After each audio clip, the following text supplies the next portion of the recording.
layout 2 by 1 inch maple twigs. Susukatan po ng ating kasamahan ang ating maple twigs 2 by 1 inch. Tapos maganda po ng layout para makuha po yung center ng ating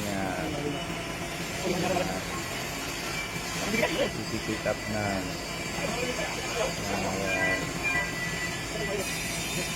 maple twigs sa 2 by inch pipe. Yung mano po yung pag-layout ng ating kasamahan na pag-leaping na pipe heater.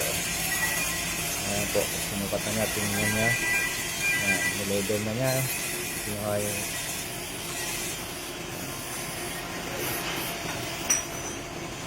ano po. Hinihita na niya. Yung pang center. And sa kabilang side.